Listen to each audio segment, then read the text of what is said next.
You know the phrase, keep your friends close, but your enemies closer? Well, Joe Biden appears to be doing just that. The Wall Street Journal reporting that China is negotiating with Cuba to establish a new joint military training facility on the island. What could be wrong with that? That means that Chinese troops could end up being just 100 miles off the coast of Florida. Secretary of State Antony Blinken doesn't seem too worried about it, though, because he's been clear. Made very clear that we would have deep concerns about PRC intelligence or military activities in Cuba. We've engaged in a number of diplomatic efforts in that regard, and I think they've had some success. This is something we're going to be monitoring very, very closely, and we've been very clear about that. Oh, monitoring, really? Now, this from the guy who just assured President Xi Jinping that we wouldn't get in their way of taking Taiwan.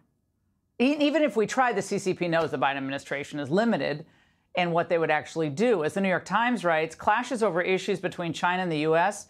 have become much more acute over recent years as China's military and economic power have grown, and as Xi and his aides perceive the United States to be in terminal decline. Gee, I wonder why. Joining me now, Florida Congressman Mike Waltz. Congressman, I think this is the biggest news in the United States facing our country right now is what's happening in Cuba and our absolute indifference to this happening. No red line, no don't even think about it. Just we're going to be monitoring it. Right. Your reaction to this tonight? Laura, let's let this sink in just for a moment, because you're right. This is a seminal, historic moment.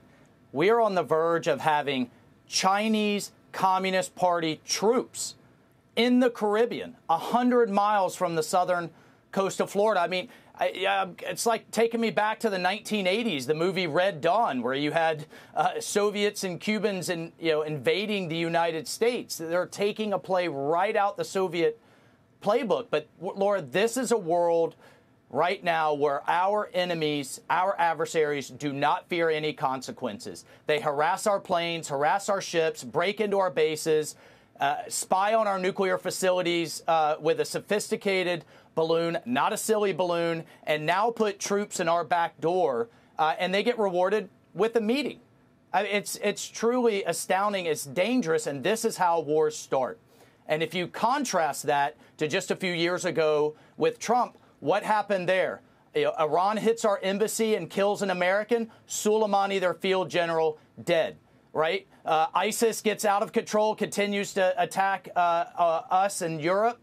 Baghdadi dead. The Russians cross a red line in Syria. 300 Russian Wagner mercenaries dead. And deterrence was restored. That's how you keep the peace. That's how you prevent wars. But you have a bunch of academics right now, like Blinken, like Austin and others, that think if I can just get them to the table, if I can just be nice enough, I can just make enough concessions, then they'll be kind back. And it could not be more dangerous.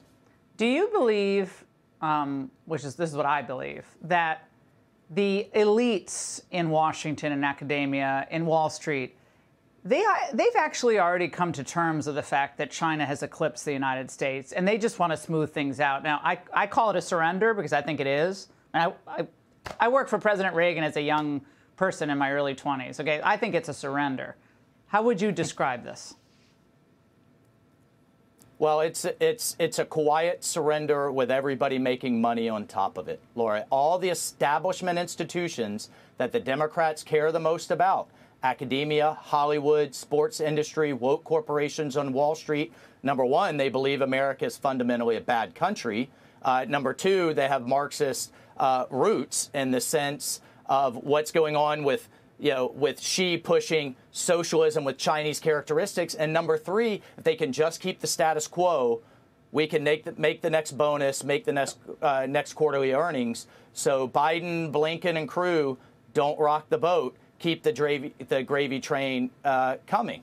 And House Republicans are doing everything we can to stop it. We're going to ban farmland purchases. We're going to ban, I have a bill that we're introducing tomorrow to ban pensions from the military pensions from investing into Beijing. Yeah.